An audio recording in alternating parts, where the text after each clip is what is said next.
आज हम लोग पार्टनरशिप फर्म्स के बारे में समझते हैं, उसके जो भी मीनिंग्स है, डेफिनेशंस है, इसके फीचर्स क्या है, वो सभी चीजों के बारे में समझ। ये मुझे बताओ कि आपने 11th में क्या पढ़ा? फाइनल अकाउंट के बारे में पढ़ाया गया, किसका? सोल प्रोप्राइटरशिप का। तो सोल प्रोप्राइटरशिप का जब फाइनल अकाउंट आप लोग क्लोज करते थे तो वहां पे प्रॉफिट और लॉस को पता करने के लिए आपने क्या बनाया? पीएल अकाउंट बनाया। पीएल अकाउंट बना के छोड़ दिए।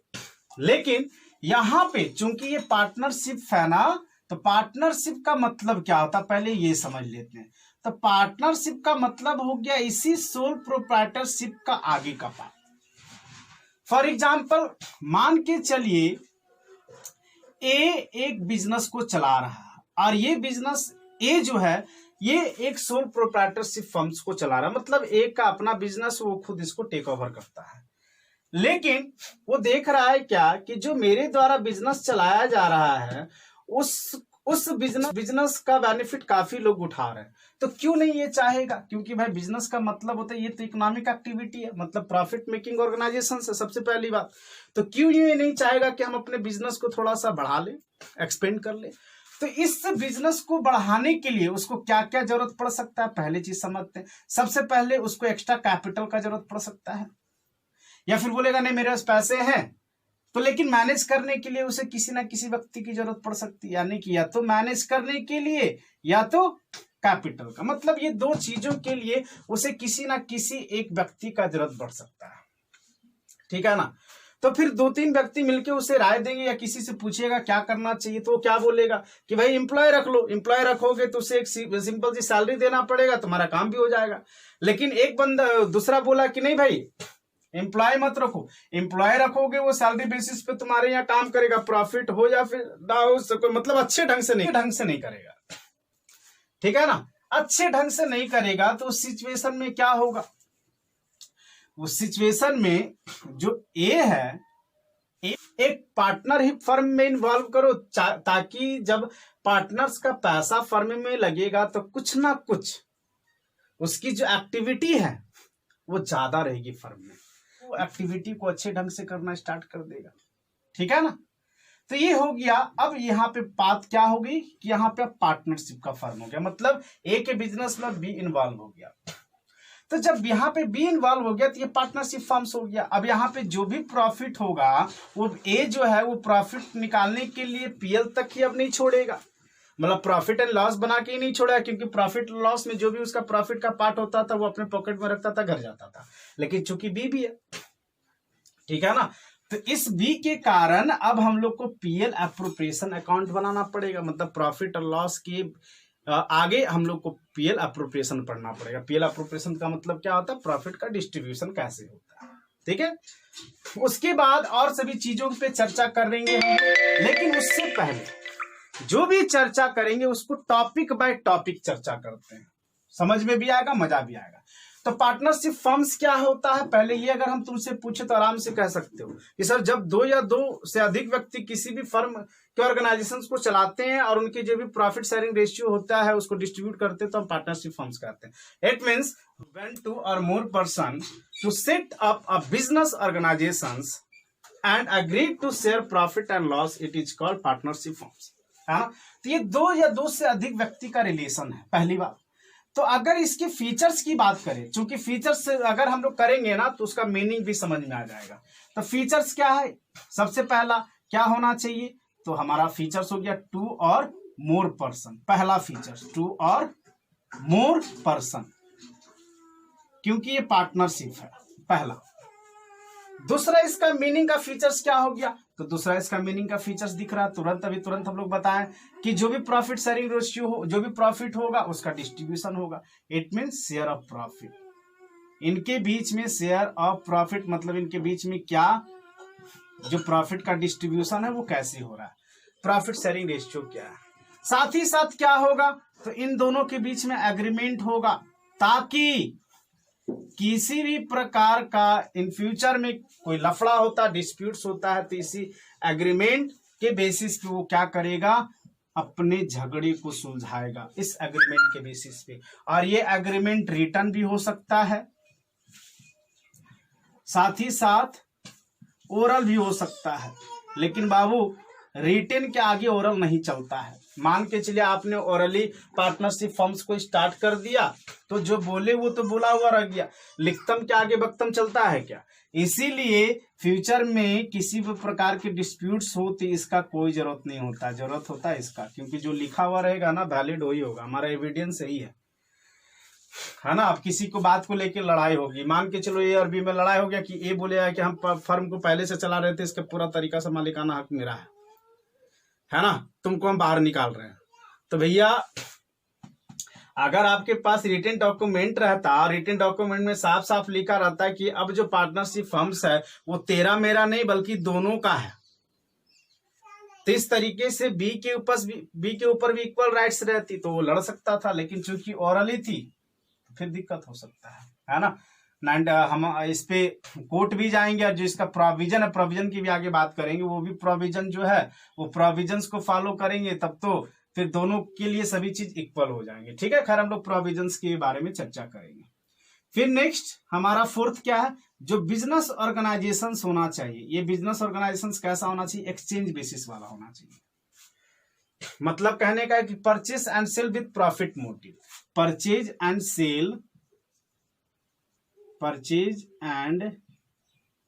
Cell with profit motive.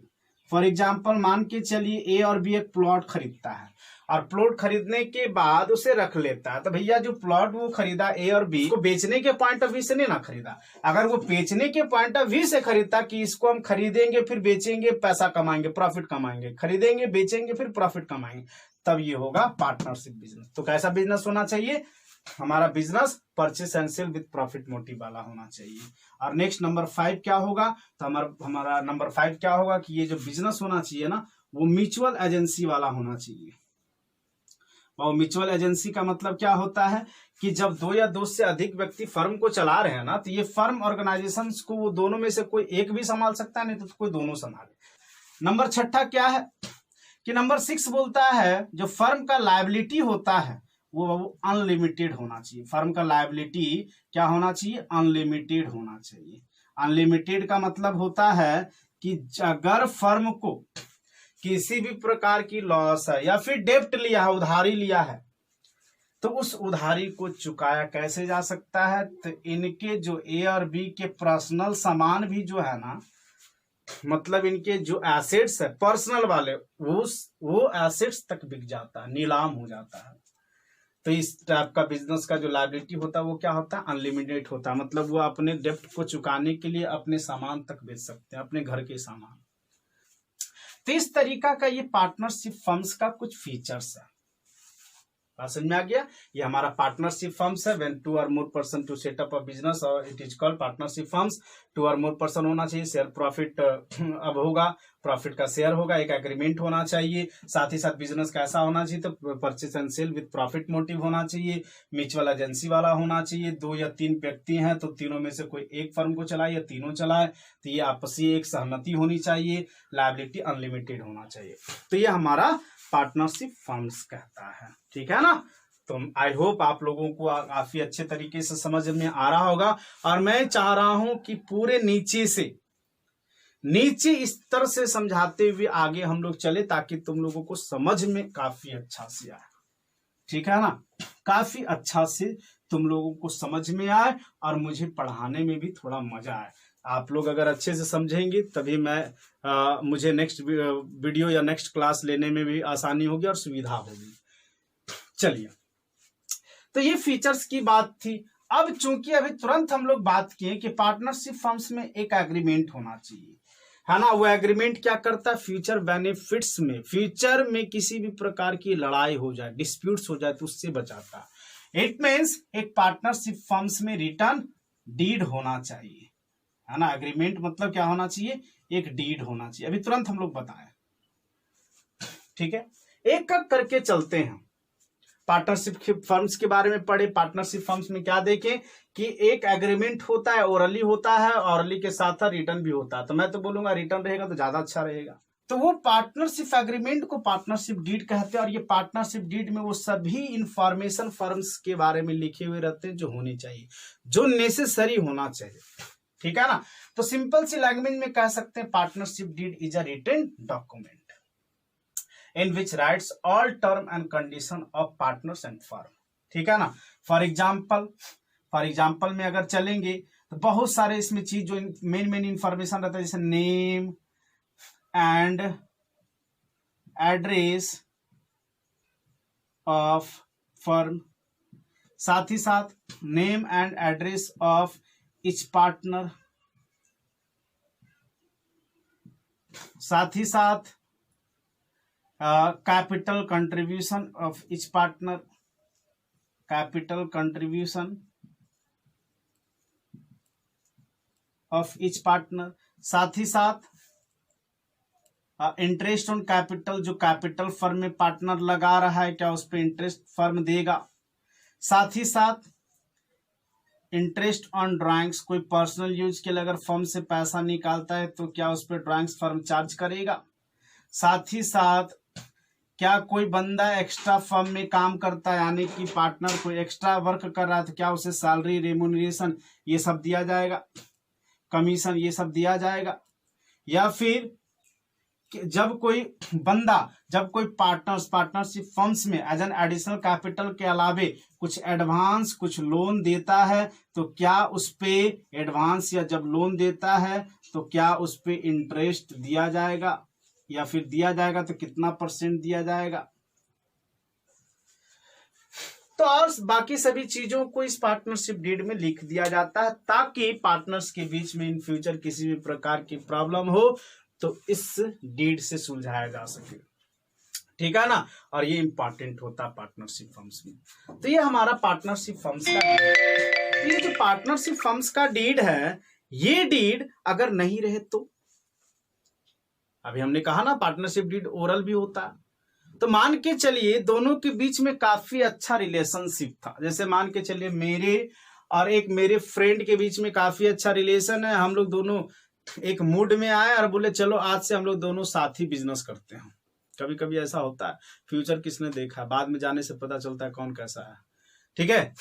तो दोनों मिलके क्या कर लिया, एक पार्टनरशिप फर्म्स को स्टार्ट कर दिया। स्टार्टिंग में अच्छा लगता है, उन दोनों का बात भी अच्छा लगता है और एक दूसरे के जो सजेशन होते हैं वो भी अच्छा लगता है। आदमी कितना भी बुरा क्यों ना हो, जब आप उसके बारे में पॉजिटिव सोचिएगा तो वो आदमी आपको बहुत ही अच्छा लगेगा, दुनिया का सबसे अच्छा आदमी आपको ही लगेगा। लेकिन जब उसके बारे में नेगेटिव सोचिएगा तो उसका अच्छा काम भी आपको खराब लगेगा। ठीक है ना। तो बात वही हो जाती है कि ओरली पार्टनरशिप फर्म्स स्टार्ट कर लिए और स्टार्ट करने के बाद क्या कर दिए, फर्म उसको 1 साल 1.5 साल 2 साल तक चलाएं। अब चलाने के बाद चूंकि पार्टनरशिप फर्म्स में ऐसा कोई डीड था नहीं, दोनों को एक दूसरे को बनाने में शर्मिंदगी लगी थी, कह रहे यार दोनों के बीच में क्या डीड एक रिटर्न होना चाहिए। ठीक है, छोड़ो हटा, ओरली बिजनेस को चला रहा था। ठीक है। लेकिन आगे जाके दोनों के बीच में लड़ाई हो गया, कट्टर वाला लड़ाई, काफी डेंजर वाला। अब जब लड़ाई हो गया तो ये तो नहीं है आपके पास, ये तो नहीं है, तो जब नहीं है तो फिर क्या होगा, तो इसके लिए इंडियन पार्टनरशिप एक्ट 1932 एक प्रोविजन है, उस प्रोविजन को फॉलो करते हैं। इंडियन पार्टनरशिप एक्ट 1932, इस प्रोविजन में साफ साफ जो जिस चीज बीच में लड़ाई होगी उससे रिलेटेड चीजों को सुलझाया जाएगा। जैसे मान के चलिए दोनों पार्टनर के बीच में ये बोल के लड़ाई हो रहा है कि मैं तुमसे ज्यादा पैसा लगाया हूं, मैं तुमसे ज्यादा कैपिटल का कंट्रीब्यूशन किया हूं, मुझे इंटरेस्ट मिलना चाहिए इस पे। तो भैया अगर आपने डीड नहीं बनाया तो नहीं मिलेगा। काहे, तो देखिए जब पार्टनरशिप डीड साइलेंट रहेगा, when partnership deed is silent, when partnership deed is silent, तो आपको क्या क्या नहीं मिलेगा, तो नंबर 1 आपको इंटरेस्ट ऑन कैपिटल नहीं दिया जाएगा। पहली बात, interest on capital is not allowed, interest on capital is not allowed. किसी भी प्रकार की कैपिटल पे आपको इंटरेस्ट नहीं मिलेगा। क्यों ना आप पैसा ए से बी ज्यादा लगाया हो, बी से ए ज्यादा लगाया हो। साथ ही साथ किसी भी प्रकार की पर्सनल यूज के लिए आप फर्म से पैसा विड्रॉ किए थे, उसे ड्राइंग्स बोले थे, तो उस ड्राइंग्स पे फर्म आपसे इंटरेस्ट भी चार्ज नहीं करेगी, क्योंकि आपने पार्टनरशिप डीड नहीं बनाया। अगर पार्टनरशिप डीड बनाते और उसमें लिखते हैं कि अगर कोई व्यक्ति कोई पार्टनर फर्म से पर्सनल यूज के लिए पैसा लेके जाएगा तो उस पर 10%, 12% इंटरेस्ट चार्ज करेगा फर्म, है ना। फर्म का जैसे ही मैं फर्म बोलूं मतलब ए और बी दोनों, या फिर 3 पार्टनर रहेगा तो ए बी सी तीनों, तो इंटरेस्ट ऑन ड्राइंग्स भी चार्ज नहीं हो। Interest on drawings is to be charge. इससे रिलेटेड मैं नोट्स भी दूंगा, ठीक है ना, ध्यान दीजिएगा।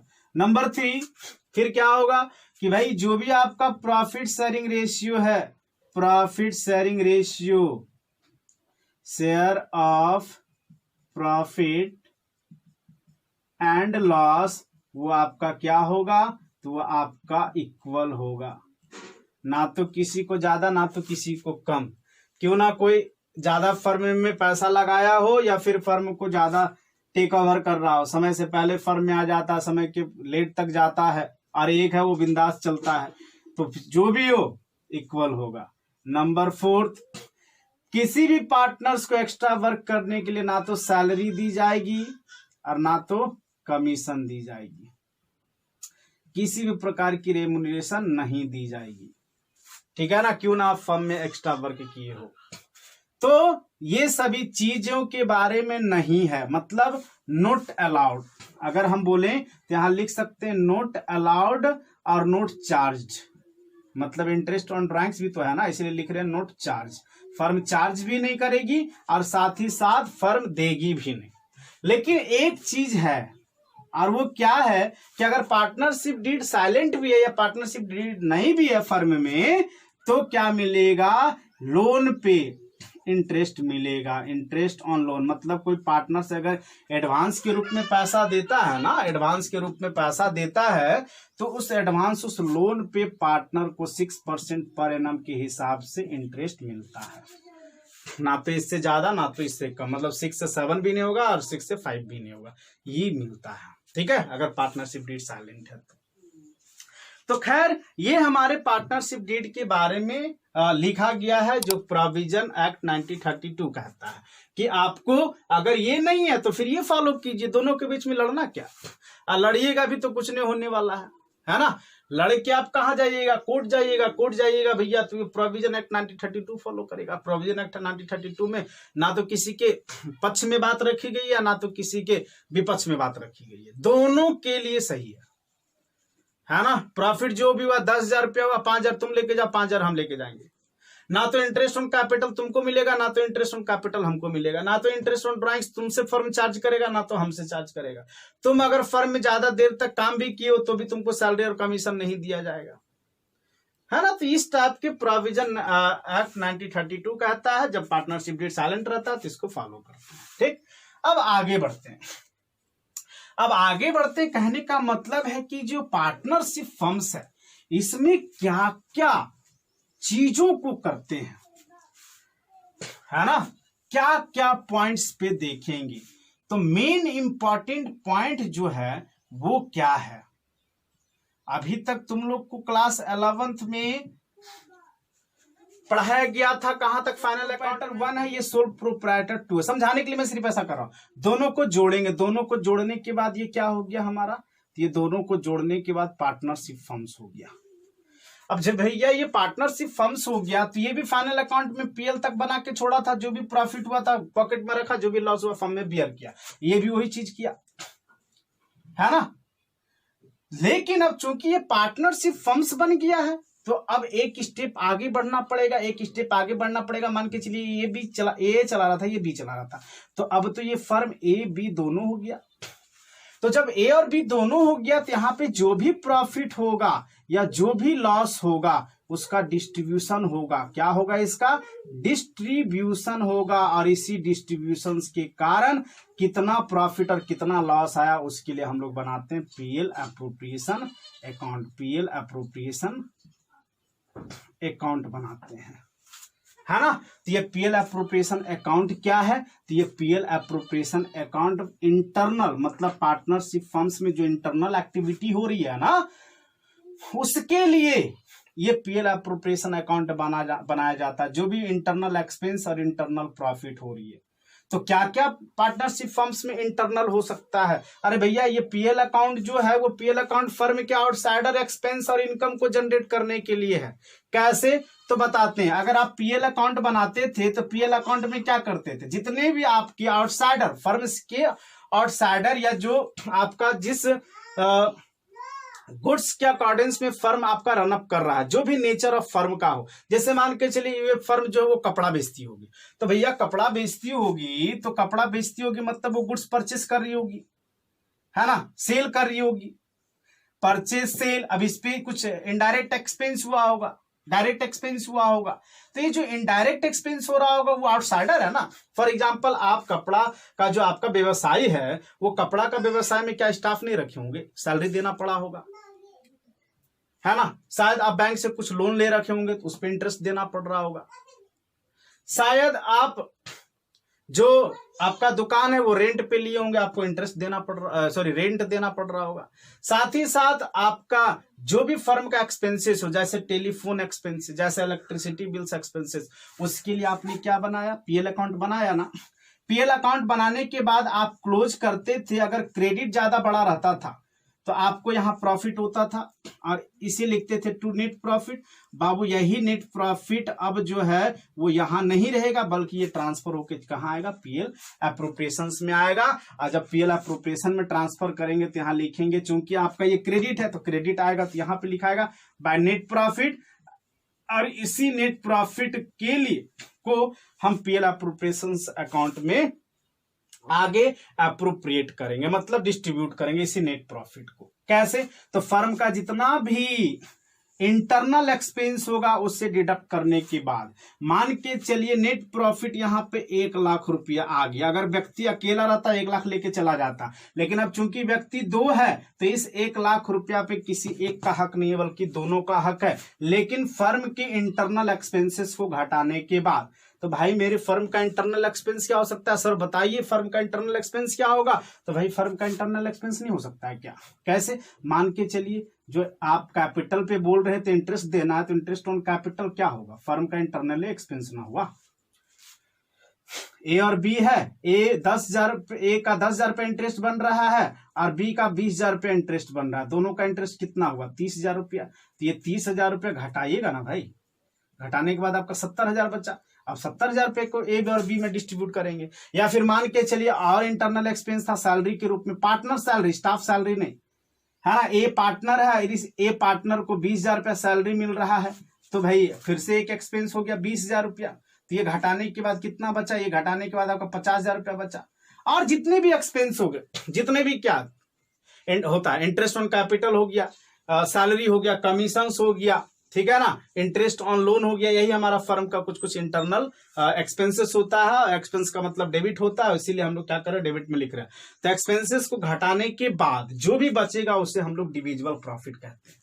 तो सर इंटरेस्ट ऑन ड्राइंग्स क्या होता है, चलो एक पॉइंट और बच गया, इंटरेस्ट उसको ही बताते हैं। इंटरेस्ट ऑन ड्राइंग्स तो फर्म के लिए फायदा ना हो गया, तो ये क्रेडिट में होगा बाय इंटरेस्ट ऑन ड्राइंग्स, ठीक है ना।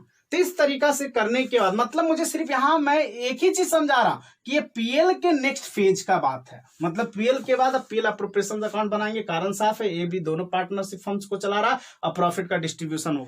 यहां तक समझ में, आई होप आ गया होगा, है ना। तो मेन इंपॉर्टेंट पॉइंट क्या होगा, तो नंबर 1 क्या होगा, distribution of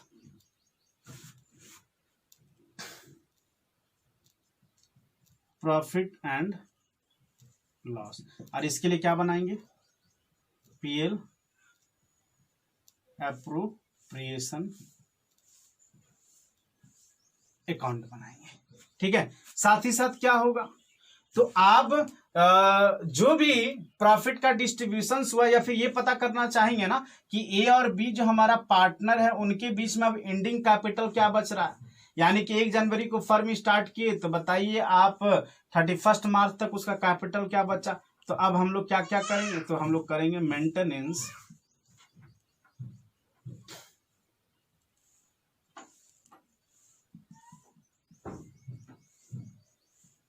of partners capital account, ठीक है ना। और ये पार्टनर्स कैपिटल अकाउंट को भी दो मेथड से बनाया जाता है, एक फिक्स्ड मेथड और दूसरा फ्लक्चुएटिंग मेथड, है ना। तो हम लोग पार्टनर्स कैपिटल को क्या कर लेंगे, मेंटेन कर लेंगे, है ना, कि क्या क्या होने के बाद ये पार्टनर्स कैपिटल अकाउंट क्लोजिंग में क्या बचा। फिर उसके बाद नंबर थ्री हम लोग क्या करेंगे कि जो ये डिस्ट्रीब्यूशन हुआ प्रॉफिट का वो क्या सही में हुआ। मतलब कहने का कभी कभी ऐसा होता है ना कि हमारा पार्टनरशिप डीड बना हुआ है, पार्टनरशिप डीड बना हुआ और इसमें इंटरेस्ट ऑन कैपिटल देना था, इंटरेस्ट ऑन ड्राइंग्स चार्ज करना था, किसी को सैलरी देना था, किसी को कमीशन भी देना था, इंटरेस्ट ऑन लोन भी देना था। में से एक पेज ही भुला गया और वही पेज में वो सब चीज लिखा हुआ था, बाकी सब डीड है लेकिन वही पेज गायब है। तो वो पेज गायब है तो उस सिचुएशन में क्या हो गया, जो आपका पीएल अप्रोप्रिएशंस अकाउंट बना वो तो आपका विदाउट डीड बना, और विदाउट डीड में तो साफ साफ कहा गया no interest on capital charge, no interest on capital is allowed, no interest on drawings is to be charge, है ना, नो सैलरी इज गिवन, सब चीज ऐसे करके लिखा हुआ। तो जब नहीं देना था तो जो भी आपका नेट प्रॉफिट था, बाय नेट प्रॉफिट जो भी था बाबू, वो नेट प्रॉफिट अगर 1 लाख रुपया है तो 1 लाख रुपया को डायरेक्ट आप क्या कर दिए, ए को मिल गया 50,000 और बी को मिल गया 50,000। तो ऐसे करने मिलने से क्या डिस्प्यूट्स हो गया, क्या कह रहे इससे जो हमारा इंटरेस्ट ऑन कैपिटल था, इंटरेस्ट ऑन ड्राइंग्स था, इससे रिलेटेड एक डीड बना हुआ था, अगर डीड रहता तो ऐसा डिस्ट्रीब्यूशन नहीं होता, ठीक है ना। तो अब डीड के अकॉर्डिंग्स पे डिस्ट्रीब्यूशन करना पड़ेगा, तो उसके लिए हम लोग क्या करते हैं, adjustment.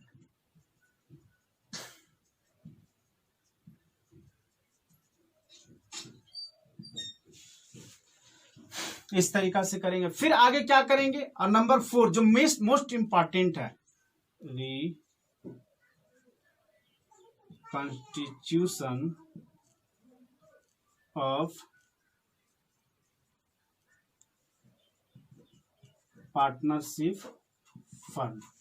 Reconstitution of partnership funds कहने का मतलब है क्या है कि यहाँ पे पार्टनरशिप फंड्स का और भी एक्टिविटी होगा। मान के चलिए पार्टनरशिप फंड्स को और बड़ा करना है तो उसमें आपको क्या करना पड़ेगा, किसी नए पार्टनर्स को एडमिशन करना पड़ेगा, तो फिर ये क्या होगा। फिर किसी पार्टनर्स को रिटायरमेंट चाहिए, वो ज्यादा दिन तक काम कर रहा था, बूढ़ा हो गया, तो रिटायरमेंट कैसे करेंगे। फिर मान के चलिए कि पार्टनर्स का किसी का डेथ हो जाता है, तो फिर डेथ होने के बाद उसका कौन कौन सा हिस्सा और कैसे देंगे उसके बारे में चर्चा करेंगे।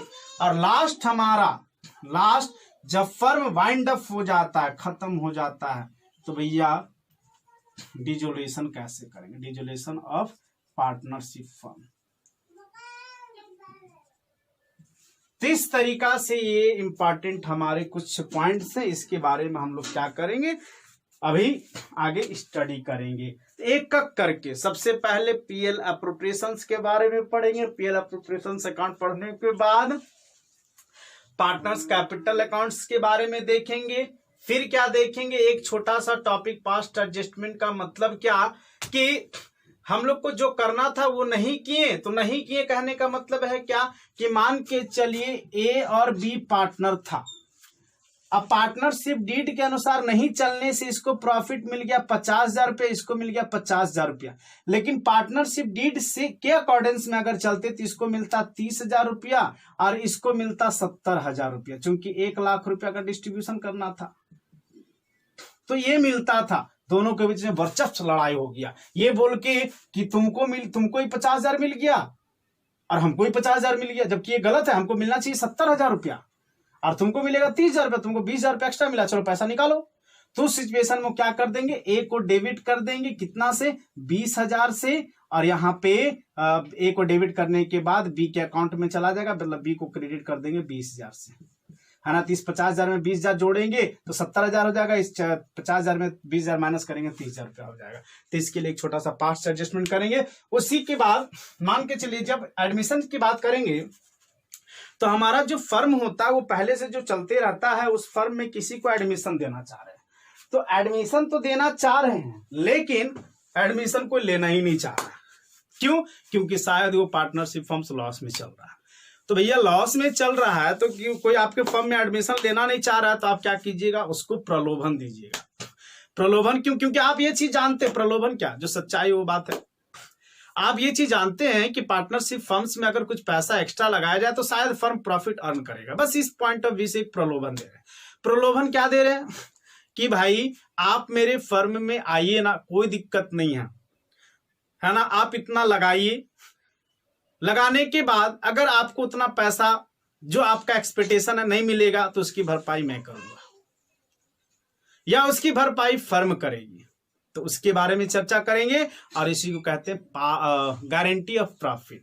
फॉर एग्जांपल ए और बी फर्म को चला रहा है, सी एडमिट हुआ और 1 लाख रुपया फर्म में वो लगाया, लेकिन लगाने के समय ही वो इस बात की गारंटी ए और बी से ले लिया कि मुझको या हमको 30,000 रुपया से कम सालाना प्रॉफिट इससे नहीं कम नहीं चाहिए।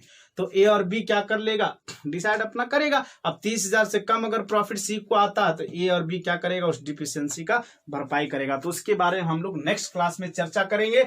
ये हमारा आज का पूरा थ्योरी क्लास था और थ्योरी क्लास में मैंने आप लोगों को अच्छे से समझाया कि पार्टनरशिप फर्म क्या होता है, पार्टनरशिप फर्म्स में क्या क्या इंपॉर्टेंट है, इस सभी चीजों पे चर्चा किया। फिर से एक बार रिव्यू कर लेते हैं, टाइम है हम लोग के पास।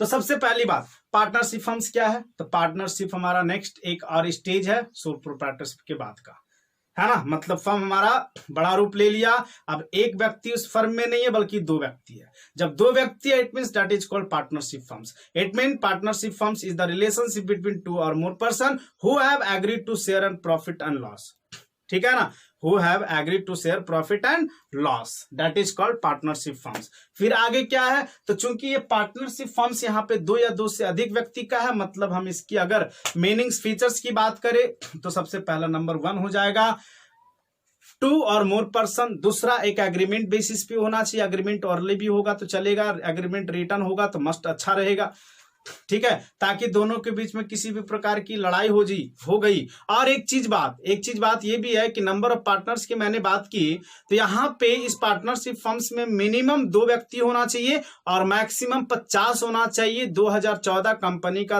रूल नंबर 10वां के अनुसार, है ना। Minimum 2 maximum 50। फिर क्या होना चाहिए, तो फिर होना चाहिए एग्रीमेंट रिटर्न भी ओरली भी, है ना। रिटर्न से फायदा ये है कि कोई फ्यूचर में लड़ाई हो जाती है तो चूंकि रिटर्न रहेगा, लिखा हुआ रहेगा, तो उससे ज्यादा बेनिफिट होगा, क्योंकि लिखतम के आगे बक्तम का कोई कर्तव्य काम नहीं है।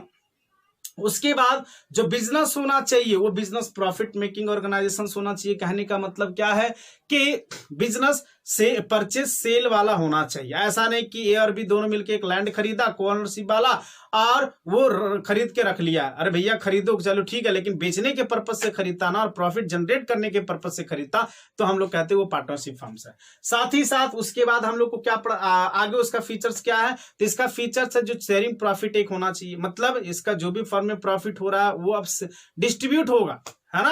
अब कोई सिंगल व्यक्ति इस चीज को नहीं रखेगा। फिर आगे ये बिजनेस जो है वो म्यूचुअल एजेंसी के अकॉर्डेंस में होता है। कहने का मतलब है कि 2 व्यक्ति फर्म में है और दोनों में से कोई एक व्यक्ति फर्म को चला रहा है, एक आराम कर रहा है, या एक किसी कारणवश छुट्टी पे है, या और कुछ वर्क के कारण वो बाहर है, तो इन दोनों के आपसी सहमति से भी पार्टनरशिप फर्म्स को उसमें से कोई एक व्यक्ति फर्म को भी चला सकता है, ठीक है ना। उसके बाद फिर आगे हम लोग क्या चर्चा करेंगे, तो नेक्स्ट चर्चा करेंगे और साथ ही साथ ये पार्टनरशिप फर्म्स कैसा होना चाहिए, तो अनलिमिटेड लायबिलिटी वाला होना चाहिए। मतलब कहने का है कि पार्टनरशिप फर्म्स में किसी भी प्रकार की जो डेब्ट है उसकी भरपाई करने के लिए किसी पार्टनर्स का अपना सामान तक बिक जाता है, यानी कि पर्सनल प्रॉपर्टी भी सेल हो सकती है। नेक्स्ट इन सभी के बारे में करने के बाद फिर हम लोग आगे क्या पढ़े कि इस पे जो जो चीजों को हमें बारीकी से पढ़नी है वो क्या चीज पढ़ना है, तो सबसे पहला चूंकि प्रॉफिट का डिस्ट्रीब्यूशन होना है तो हम लोग को पीएल अप्रोप्रिएशंस अकाउंट पढ़ना है। साथ ही साथ चूंकि यहाँ पे आप फर्म में कैपिटल जो आप लगा रहे हैं वो एंडिंग ईयर में आप अपना कैपिटल के बारे में जानकारी इकट्ठा करना चाहेंगे कि मेरा कितना पैसा है, मेरा कितना पैसा, तो उसके लिए हम लोग पार्टनर्स कैपिटल अकाउंट का मेंटेनेंस के बारे में चर्चा करेंगे। फिर एक छोटा सा फास्ट एडजस्टमेंट का पॉइंट देखेंगे जिसमें करना था कुछ और कर दिया आपने कुछ और, तो उसके बेसिस पे क्या होना चाहिए, क्या करना चाहिए, उस पर चर्चा करेंगे। फिर देखिए रिकंसिडरेशन ऑफ पार्टनरशिप फर्म्स, मतलब फर्म में एडमिशन कैसे होगा, रिटायरमेंट कैसे होगा, किसी का डेथ हो गया गया तो क्या होगा। उसके लास्ट जब फर्म वाइंड अप होने की कगार पे आ गई, बंद होने की कगार पे आ गई, तो इस फर्म को डिसोल्यूशंस के अकॉर्डिंग्स में क्या क्या वर्क करेंगे, तो इन सभी पे चर्चा करेंगे नेक्स्ट क्लास में। आज का हमारा थ्योरी क्लास यहीं पे एंड होता है। आप लोगों का बहुत ही बहुत धन्यवाद। मिलिए हमसे नेक्स्ट क्लास में। नेक्स्ट क्लास पे आगे हम लोग चर्चा किस पे करेंगे, आगे हम लोग चर्चा इन सभी पॉइंट्स के बारे में चर्चा करते हुए आगे बढ़ेंगे। तो मिलते हैं नेक्स्ट क्लास में। धन्यवाद।